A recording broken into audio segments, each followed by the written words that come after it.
Guys इसमें total 13 question रहेंगे जिसे कि हम व्याख्या सहित समझेंगे। और गाइस ये प्रैक्टिस सेट आप लोग जरूर लगाएं और आप चेक करें कि आपकी तैयारी कैसी चल रही है।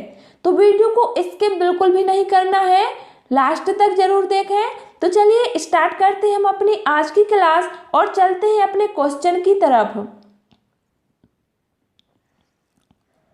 अनुस्वार एवं अनुनासिक का प्रयोग करने संबंधी त्रुटियों को दूर किया जा सकता है। ऑप्शन है छपी सामग्री से समृद्ध वातावरण देकर, अनुस्वार वाले शब्दों की सूची बनवाकर, स्वयं सही उच्चारण का आदर्श प्रस्तुत कर, या फिर अनुनासिक के नियम बताकर। तो गाइस यहाँ पर हमारा राइट आंसर हो जाएगा ऑप्शन सी। क्या है? स्वयं सही उच्चारण का आदर्श प्रस्तुत कर। देखिए गाइस, अनुस्वार एवं अनुनासिक का प्रयोग करने संबंधी त्रुटियों को स्वयं सही उच्चारण का आदर्श प्रस्तुत करके दूर किया जा सकता है। ठीक है, क्योंकि भाषा अर्जित कौशल है जिसे अनुकरण द्वारा सीखा जाता है। तो यहाँ पर हमारा राइट आंसर ऑप्शन सी के साथ जाएगा। चलिए अगले प्रश्न पर आते हैं। किसका संबंध बोलने के कौशल के विकास से नहीं है? ऑप्शन है शुद्ध उच्चारण, सस्वर वाचन, कविता पाठ या फिर प्रतिलिपि। तो गाइस हमारा राइट आंसर हो जाएगा ऑप्शन डी, प्रतिलिपि। प्रतिलिपि का संबंध बोलने के कौशल विकास से नहीं है, इसका संबंध लेखन कौशल के विकास से है। जबकि शुद्ध उच्चारण, सस्वर वाचन एवं कविता पाठ इन सभी का संबंध बोलने के विकास से है, लेकिन प्रतिलिपि का नहीं है। तो option D is right answer. चलिए अगले प्रश्न पर आते हैं। भाषा की पाठ्य पुस्तक में ऐसे पाठ रखे जाएं जो, देखिए भाषा की पाठ्य पुस्तक में किस तरह के पाठ रखे जाएं। ऑप्शन है केवल व्याकरणिक नियमों का ही अभ्यास कराते हो, अत्यंत छोटे हो, सरल भाषा से युक्त हो या फिर बच्चों के परिवेश से जुड़े हों। तो गाइस भाषा की पाठ्य पुस्तक में ऐसा पाठ रखना चाहिए जो बच्चों के परिवेश से जुड़ा हो। देखिए ऐसा करने से भाषा के प्रति उनका लगाव बढ़ेगा तथा उनका मानसिक तथा बौद्धिक विकास भी अधिक होगा। तो यहाँ पर हमारा राइट आंसर ऑप्शन डी के साथ जाएगा। चलिए अगले प्रश्न पर आते हैं और गाइस वीडियो को लाइक जरूर कर दें।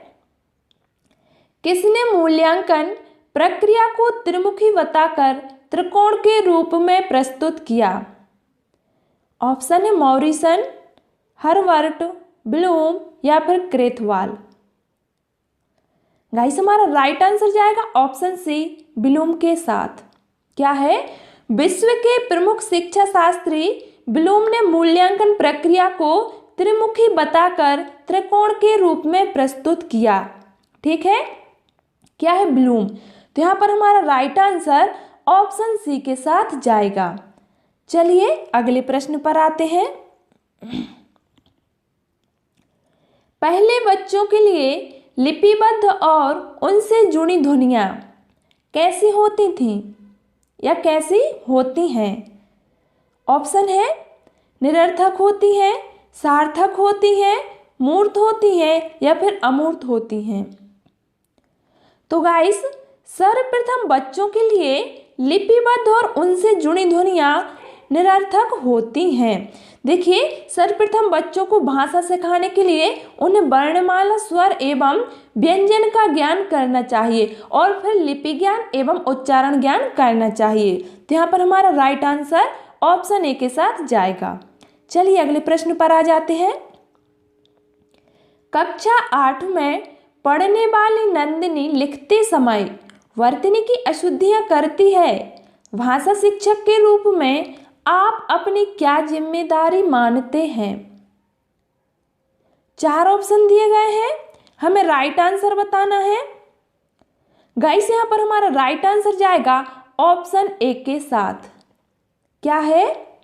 यदि कोई विद्यार्थी लिखते समय वर्तनी संबंधी अशुद्धियां करता है तो भाषा शिक्षक के रूप में अध्यापक की क्या जिम्मेदारी बनती है कि उन्हें ऐसे अवसर प्रदान करे कि वह स्वयं उनमें सुधार कर सके, ठीक है, उसकी जो वर्तनी संबंधी अशुद्धियां हैं वो उसमें स्वयं से सुधार कर सके। तो यहाँ पर हमारा राइट आंसर हो जाएगा ऑप्शन ए।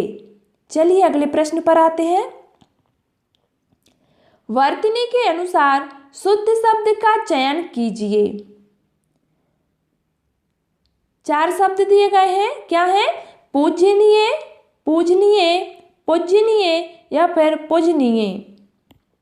गाइस हमारा राइट आंसर हो जाएगा ऑप्शन बी, पूजनीय। बिल्कुल इजी क्वेश्चन है। देखिए वर्तनी के अनुसार जो शुद्ध शब्द है वो पूजनीय है, बाकी ये सही नहीं है। तुम्हारा राइट आंसर ऑप्शन बी के साथ जाएगा। चलिए अगले प्रश्न पर आते हैं। और गाइस यदि आप हमारे चैनल पर पहली बार पधारे हैं तो चैनल को सब्सक्राइब जरूर कर लें। उच्च प्राथमिक स्तर पर भाषा सीखने को प्रभावित करता है। ऑप्शन है बच्चों द्वारा किए जाने वाला सुलेख, शिक्षक का भाषा शिक्षण संबंधी रवैया, शिक्षक द्वारा ली गई लिखित परीक्षा या फिर भाषा संबंधी गृह कार्य। तो गाइस यहाँ पर हमारा राइट आंसर हो जाएगा ऑप्शन बी। देखिए शिक्षक का भाषा संबंधी रवैया उच्च प्राथमिक स्तर पर भाषा सीखने को प्रभावित करता है। क्या है? भाषा सीखने को प्रभावित करता है। तो यहाँ पर हमारा राइट आंसर हो जाएगा ऑप्शन बी। चलिए अपने अगले प्रश्न पर आते हैं। भाषा शिक्षक को एक बहुसांस्कृतिक कक्षा के किस बात पर बल देना चाहिए? ऑप्शन है बच्चों का भाषा प्रयोग के अधिक से अधिक अवसर देना, पाठ्य पुस्तक के प्रत्येक पाठ को भली भांति समझाना, बच्चों को व्याकरण सिखाना या फिर स्वयं द्वारा भाषा का शुद्ध प्रयोग करना। तो देखिए गाइस, एक भाषा शिक्षक को बहुसांस्कृतिक कक्षा में बच्चों को भाषा प्रयोग के अधिक से अधिक अवसर देना चाहिए। क्या है? बच्चों का भाषा प्रयोग के अधिक से अधिक अवसर देना चाहिए। इससे क्या होगा? ऐसा करने से बच्चों के अंदर आत्मविश्वास पैदा होगा और उन्हें भिन्न भिन्न संस्कृति के बारे में जानकारी मिलेगी। तो यहाँ पर हमारा राइट आंसर हो जाएगा ऑप्शन ए। चलिए नेक्स्ट क्वेश्चन। प्रिंट मीडिया में सम्मिलित नहीं किया जा सकता। ऑप्शन है समाचार पत्र, पत्रिकाएं, पाठ्य पुस्तक या फिर विद्यालय पत्रिकाएं। बिल्कुल इजी क्वेश्चन है गाइस। तुम्हारा राइट आंसर हो जाएगा ऑप्शन सी। देखिए प्रिंट मीडिया में पाठ्य पुस्तक को सम्मिलित नहीं किया जा सकता है, क्योंकि पाठ्य पुस्तकों का प्रयोग केवल कक्षा में विद्यार्थियों को पठन पाठन हेतु किया जाता है, जबकि समाचार पत्र, पत्रिकाएं एवं विद्यालय पत्रिकाएं जनसंचार के प्रिंट के माध्यम से संबंधित हैं, लेकिन पाठ्य पुस्तक नहीं। तो हमारा राइट आंसर हो जाएगा ऑप्शन सी। चलिए नेक्स्ट क्वेश्चन। द्वितीय भाषा शिक्षण की तुलनात्मक विधि है। कौन सी विधि है? ऑप्शन है सिद्धांत प्रणाली, व्यतिरेकी विधि, व्यास प्रणाली या फिर तुलना विधि। तो गाइस द्वितीय भाषा शिक्षण की तुलनात्मक विधि व्यतिरेकी विधि है। देखिए व्यतिरेकी विधि भाषा शिक्षण का व्यवहारिक तरीका है जो किसी भाषा युग्म की समानताओं एवं अंतरों का वर्णन करके भाषा को सुगम बनाने पर जोर देती हैं। तो यहाँ पर हमारा राइट आंसर हो जाएगा ऑप्शन बी। पढ़ने को दैनिक जीवन की जरूरतों से जोड़ना, यह किस भाषाई कौशल का उद्देश्य है?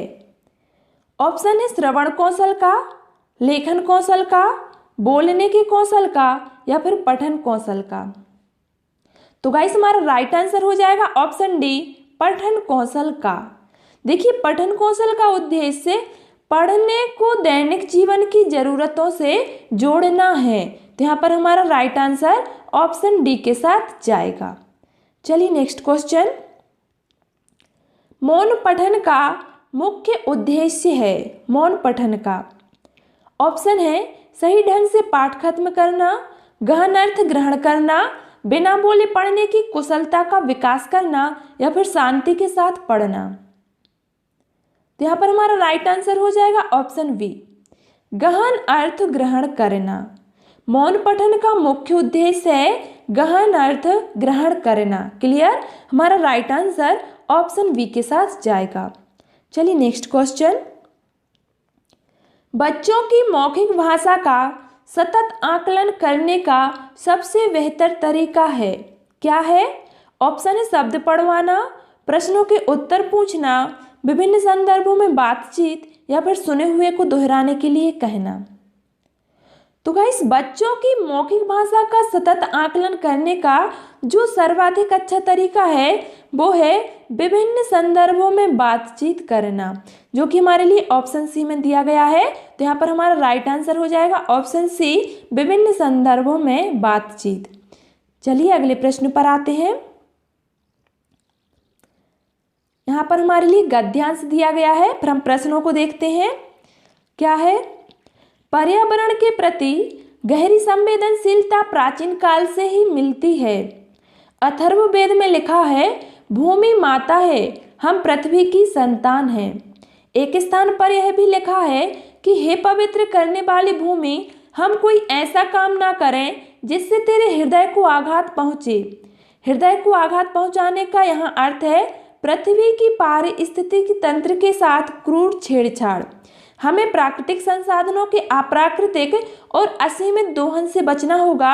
आज आवश्यकता इस बात की है कि विश्व के तमाम राष्ट्र जलवायु परिवर्तन के गंभीर खतरे को लेकर आपसी मतभेद भुला दें और अपनी जिम्मेदारी ईमानदारी से निभाएं, ताकि समय रहते सर्वनाश से उबरा जा सके। विश्व विनाश से निपटने के लिए सामूहिक एवं व्यक्तिगत प्रयासों की जरूरत है। इस दिशा में आंदोलन हो रहे हैं। अरण्य रोदन के बदले अरण्य संरक्षण की बात हो रही है। सचमुच हमें आत्मरक्षा के लिए पृथ्वी की रक्षा करनी होगी। भूमि माता है और हम उसकी संतान, इस कथन को चरितार्थ करना होगा। अब हम आगे के प्रश्न देख लेते हैं। हम पृथ्वी की संतान हैं, हमसे तात्पर्य है।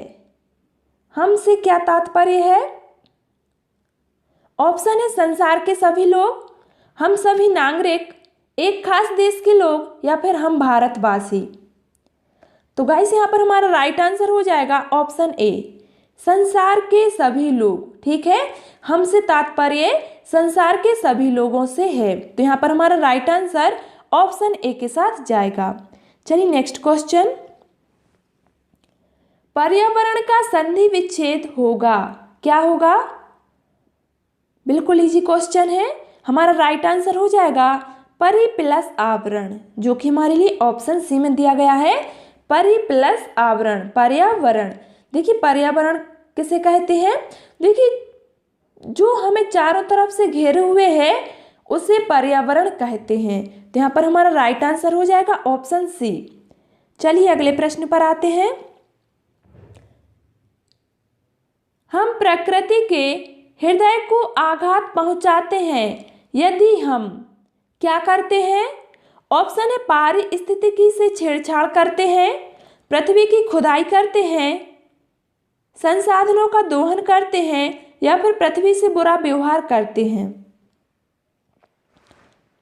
तो गाइस, यदि हम पारिस्थितिकी से छेड़छाड़ करते हैं तो हम प्रकृति के हृदय को आघात पहुंचाते हैं, क्योंकि गद्यांश में वर्णित है कि हे पवित्र करने वाली भूमि, हम कोई ऐसा काम ना करें जिससे तेरे हृदय को आघात पहुंचे।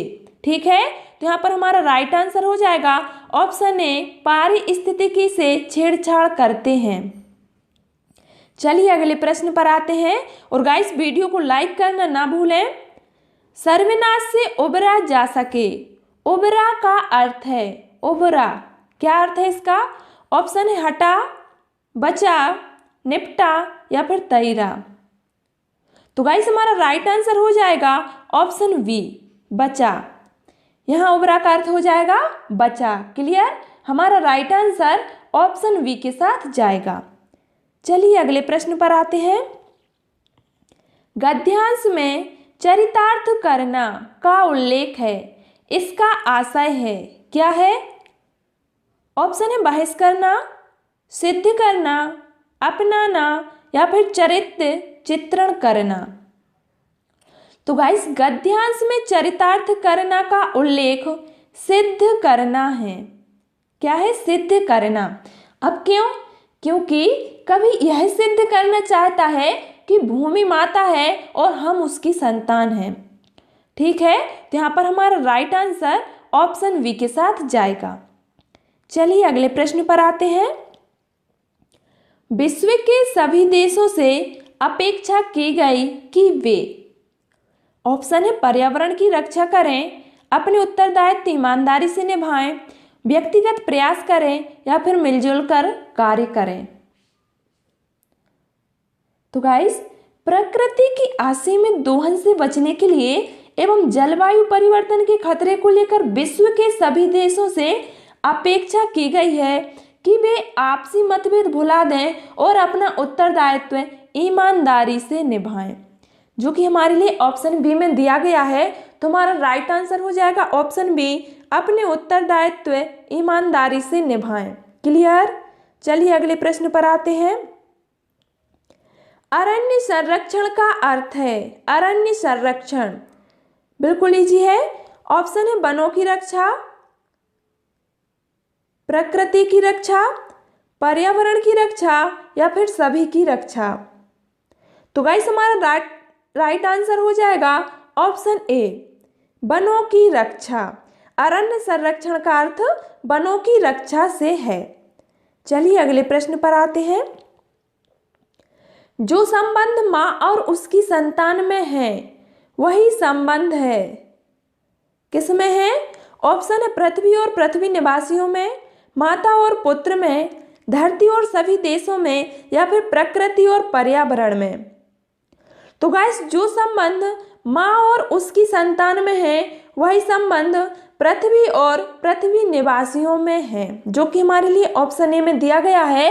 देखिए क्योंकि गद्यांश में वर्णित है कि भूमि हमारी माता है और हम पृथ्वी की संतान हैं, तो यहाँ पर हमारा राइट आंसर हो जाएगा ऑप्शन ए। चलिए अगले प्रश्न पर आते हैं। क्रूर शब्द है, क्रूर ऑप्शन है सर्वनाम, क्रिया, विशेषण या फिर संज्ञा। तो गाइस हमारा राइट आंसर हो जाएगा ऑप्शन सी, विशेषण। क्रूर विशेषण शब्द है। देखिए संज्ञा या सर्वनाम की विशेषता बताने वाले शब्द विशेषण कहलाते हैं, तो हमारा राइट आंसर हो जाएगा ऑप्शन सी, विशेषण। चलिए आगे चलते हैं। यहाँ पर पद्यांश दिया गया है। मेघ आए बड़े बंठन के सवर के, आंगे आंगे नाचती गाती बयार चली, दरवाजे खिड़कियां खुलने लगी गली गली, पाहुन ज्यों आए हो गांव में शहर के, मेघ आए बड़े बंठन के सवर के, पेड़ झुक झांकने लगे गर्दन उचकाए, आंधी चली धूल भागी घाघरा उठाए, बाकी चितवन उठा नदी ठिठकी घूंघट सर के, मेघ आए बड़े बंठन के सवर के। बूढ़े पीपल ने आगे बढ़कर जुहार की, बरस बात सुधी लीन्ही, बोली अकुलाई लता ओट हो के बार की, हरसाया ताल लाया पानी परात भर के, मेघ आए बड़े बंठन के सबर के। छिति चटारी गहराई दामिनी दम की, क्षमा करो गांठ खुल गई अब भरम की, बांध टूटा झरझर मिलन के असरू ठर के, मेघ आए बड़े बंठन के सबर के। प्रश्न है मेघ आए बड़े बंठन के सवर के, पंक्ति का भाव किसमें है? ऑप्शन है बादलों ने सूरज को ढक लिया है, बादलों ने बिजली से श्रृंगार किया है, बादल सज धज कर आए हैं या फिर भूरे काले बादल आकाश में घिराए।